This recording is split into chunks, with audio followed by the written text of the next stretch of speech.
Welcome to this briefing on the Irish Fiscal Advisory Council's pre-budget 2022 statement. The Fiscal Council is an official independent body with a mandate to assess the public finances. The September pre-budget statement provides an assessment of the July summary economic statement as an input to budget 2022 that will take place in October. The key messages. The economy is recovering swiftly. A recovery scenario developed by the Council suggests that growth will be strong in the short run. Looking further ahead, domestic activity could recover to just 1.5% below its pre-pandemic trend by 2025. The budget deficit for 2021 is likely to be lower than the official forecast of 9% of GNI star, encouraged by these favourable trends. The summary economic statement, published in July, sets out a medium-term budgetary plan to 2025. This is in line with the commitment in the programme for government. The Council welcomes the more realistic medium-term budgetary projections based on the existing level of service. This addresses a long-standing concern of the Council about the credibility of medium-term forecasts. However, the macroeconomic projections in the SES were not fully updated and are not consistent with the new fiscal picture. The SES sets out a medium-term framework for fiscal policy.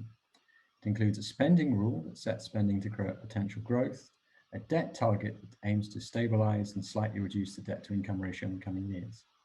While this approach is welcome, the rules as set out have a number of problems.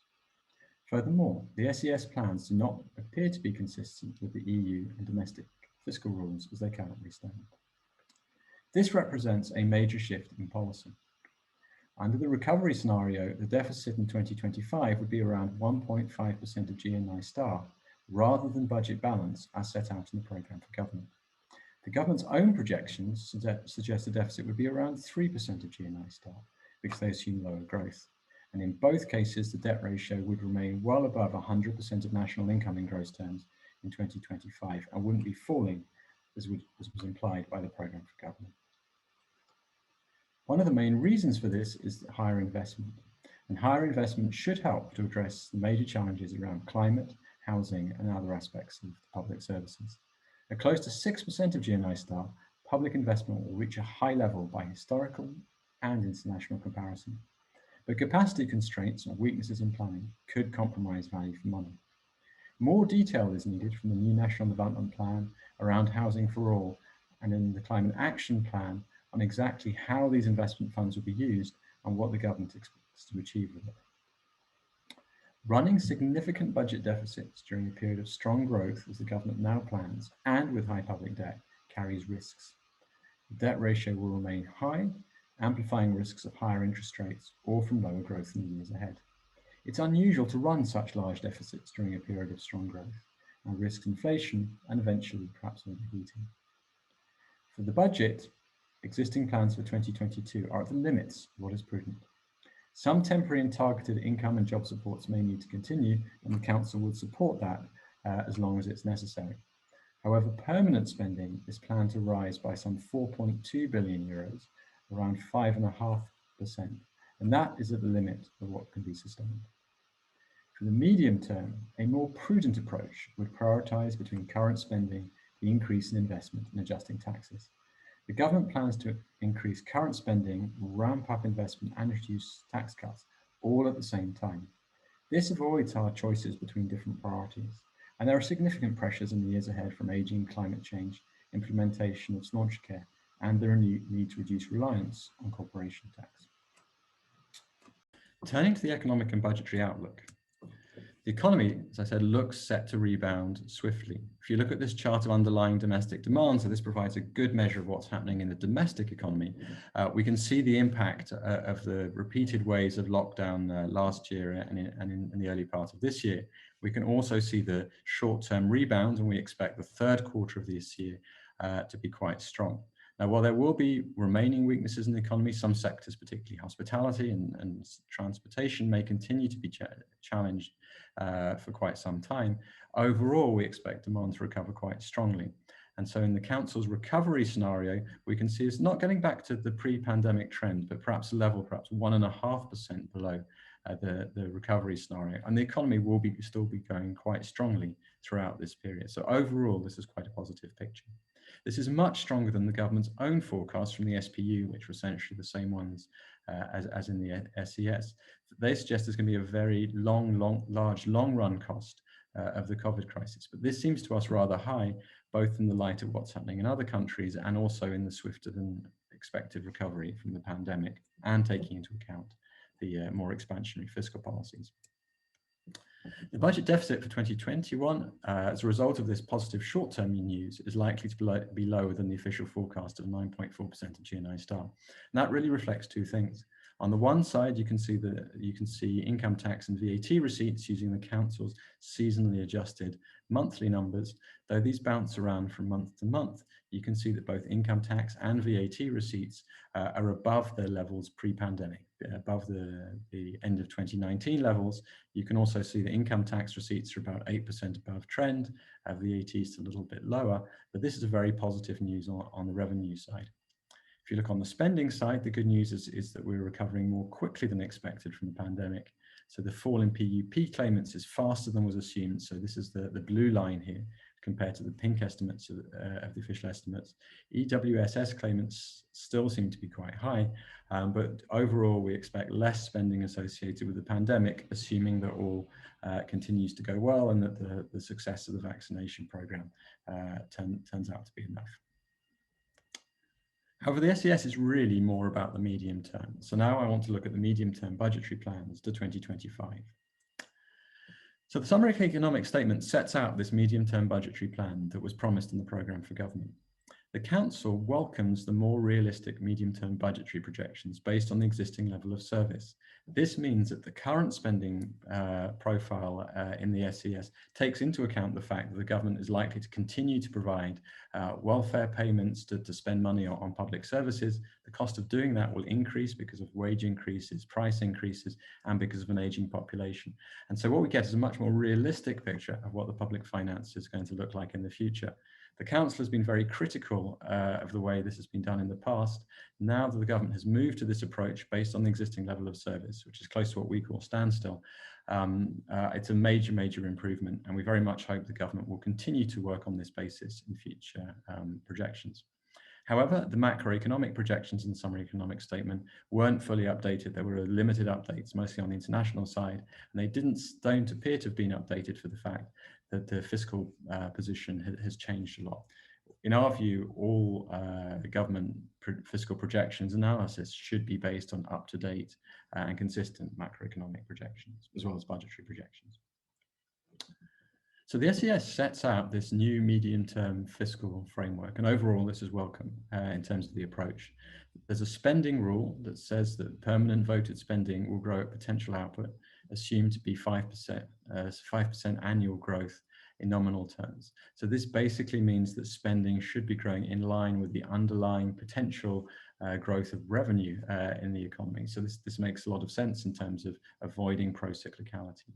There's also a debt target that aims to stabilize and reduce slightly the debt to income ratio in the coming years. Again, the Council has called for a debt target in the past, and this is a sensible approach. And the government has also said it would not borrow to fund current expenditure in the medium term.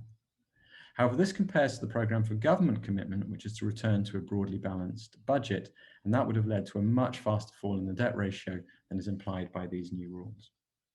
Indeed, this is a very major shift in policy. If you look at the chart on the left for the budget balance, and this is based on the government's figures, you can see, taking the grey line, that in SPU 2021, the budget balance was expected to recover strongly in the short run as temporary COVID-related measures unwind, but then was essentially expected to recover to close to balance by 2025. If you take the new line from the SES, you see this short-term recovery, but by 2023, between 23, 24 and 25, the budget balance does not improve very much and is around 3% of national income, which is quite significant. Now, in the Council's view, taking into account the recovery scenario, we think by 2025 the deficit would be likely a bit narrower, around 1.5% of GNI star, but that assumes that the government sticks to its spending rule and its current plans. So it's a better picture, but it does require the government to stick to these plans even as the economy recovers. But if you look on either basis, whether it's ours or Department of Finance's, and you compare what's happening in the SPU, there was a very sharp fall in the debt ratio was planned. While under the SES, there's very little reduction in the debt ratio over the medium term. In fact, in the SPU, in some years, the reduction in debt in a single year was bigger than it is over the whole of the medium term in the SES. So this is a big shift in policy with a much bigger budget balance, a much bigger budget deficit, and a much slower reduction in the debt ratio. And this larger deficit is due both to higher current and capital spending. So if you look at the chart in the top left-hand corner, you can see the difference between the SES in July and the SPU in April. You can see that most of the increase is new current spending, represented by the red bar. There is also an increase in capital spending, and some new tax cuts have been added. Now, this partly reflects the fact that by moving to the existing level of service, properly taking into account costs that were likely to have risen anyway, the government has recognised the increase in spending that would have happened anyway wasn't reflected in its previous forecast. So this is partly about getting back to reality. But the government is also planning to increase the volume of current spending, and you can see that from the right-hand chart. If you take the orange line, which is the council standstill estimate, which is close to what the government calls the existing level of service, that's basically the cost of continuing to provide the same welfare rates in real terms, continuing to provide the same public services. But you can see that current spending is actually planned to increase faster than that by the green line. And there's a difference of about €1 billion a year, which is the government increasing the size of current spending in real terms over that period. So the higher current spending is coming from two sources: this recognition of costs that were there already, but also an expansion of public services. But of course, a lot of the action is also actually coming from investment, and investment should help address Ireland's very urgent climate and housing challenges. The chart on the left puts public investment in a historical standard for Ireland. This is basically unprecedentedly high, 6% of national income in public investment. If you look at the chart on the right, you can see how we've got there. You can see both, if you look at the green line, which are the actual plans, you can see that since 2015, public investment over a decade will have expanded more than 3 times in cash terms. You can see how it's been progressively ramped up in each budget, SPU, and capital plan. So there's a lot of public investment that's going to be taking place.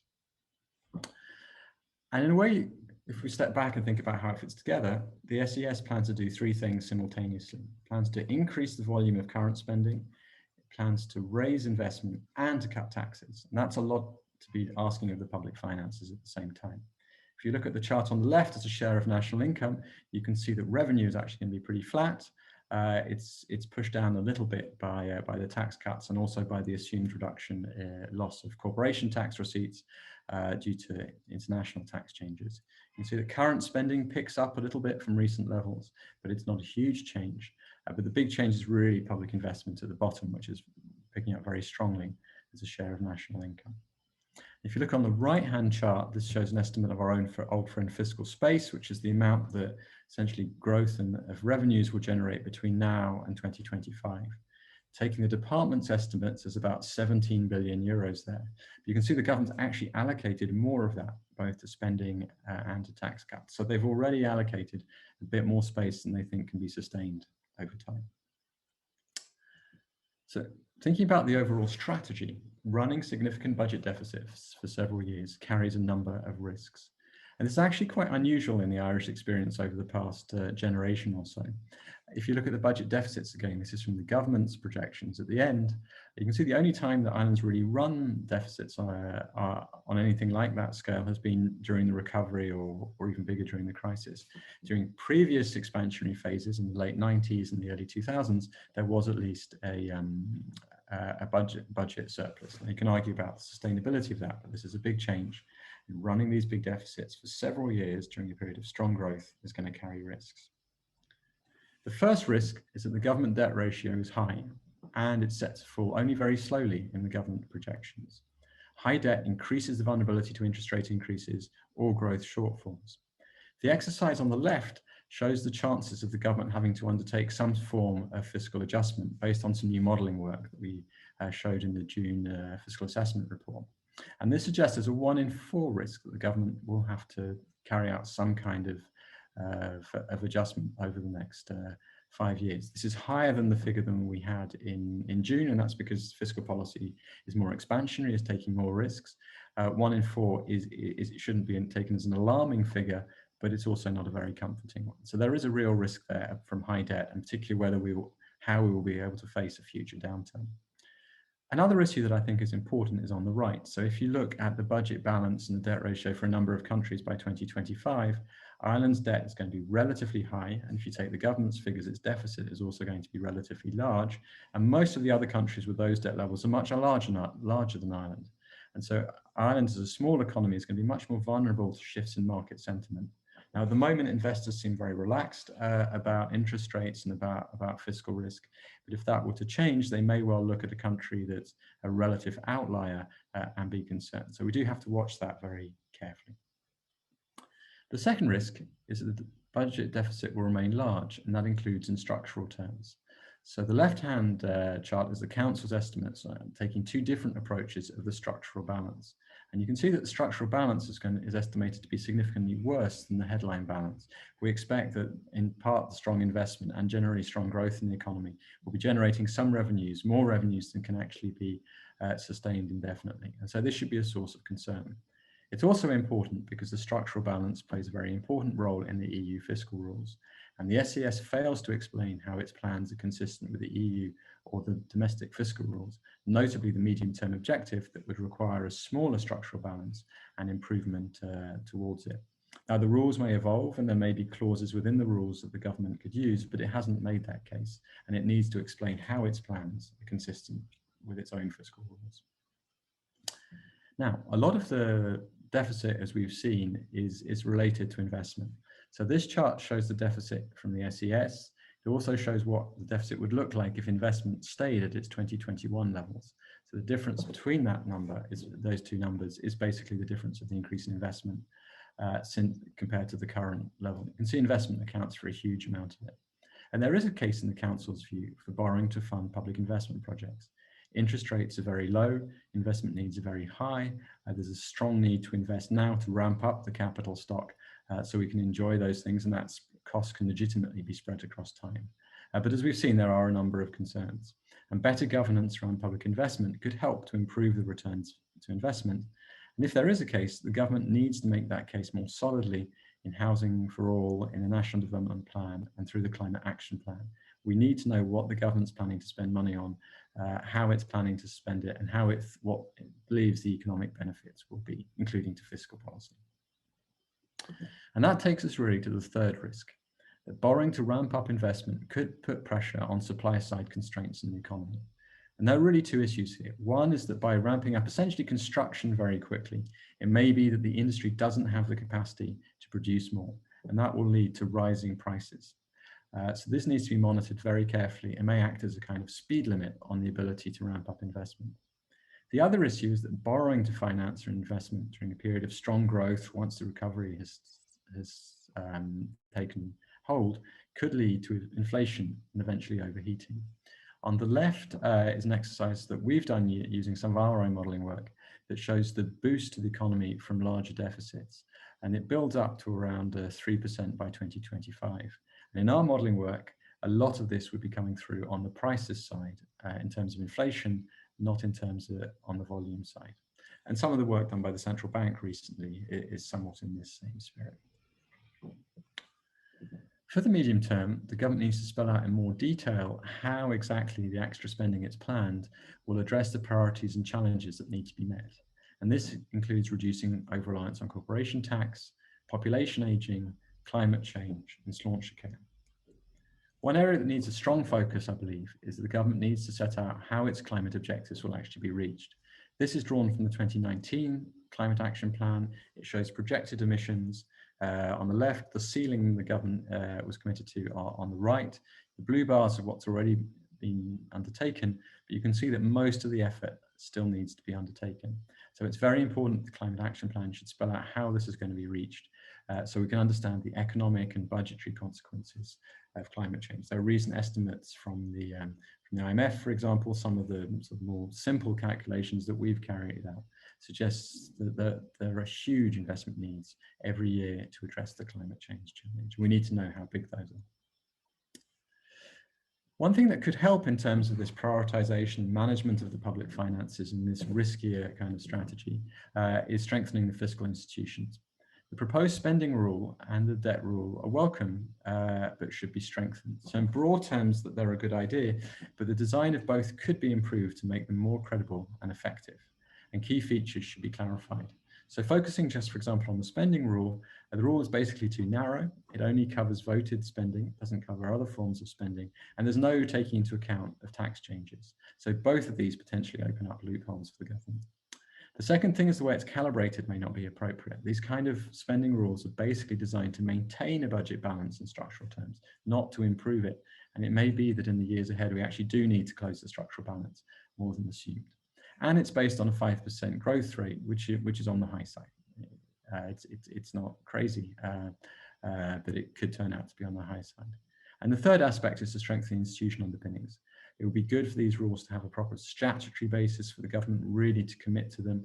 There's been a long history of sort of announcements about fiscal rules that were never really locked down into the system and haven't really been biting. And the relationship between the spending rule and the debt rule could be clarified.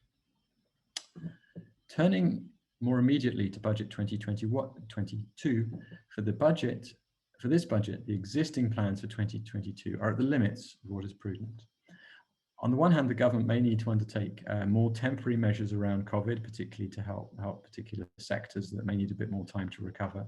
The council obviously supports these kind of measures to help the economic recovery and limit the long-term damage from the crisis, though in general, we may be going towards a more targeted approach.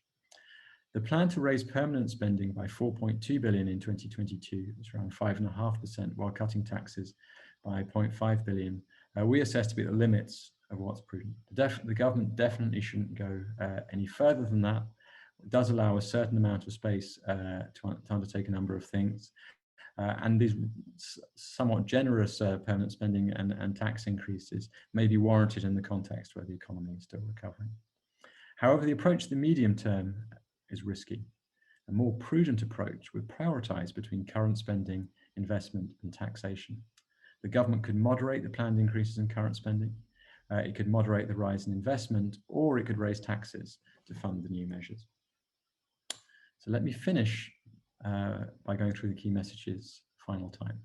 The economy is recovering swiftly. The summary economic statement sets out a medium-term budget plan to 2025 and a new medium-term fiscal framework. This is a major shift in policy. We assess under the recovery scenario that the deficit would be around 1.5% of GNI star in 2025. The government's own figure suggests it would be somewhat larger, but this, in any case, is a big loosening relative to the original objective of the budget balance set out in the programme for government for 2025. Higher investment should help to address climate and housing challenges, but running significant budget deficit for several years during a period of strong growth and with high public debt carries risks. For the budget, existing plans for 2022 are at the limits of what's prudent. For the medium term, a more prudent approach would prioritise between current spending, increase in investment, and adjusting taxes. Thank you very much for your attention. I look forward to your questions.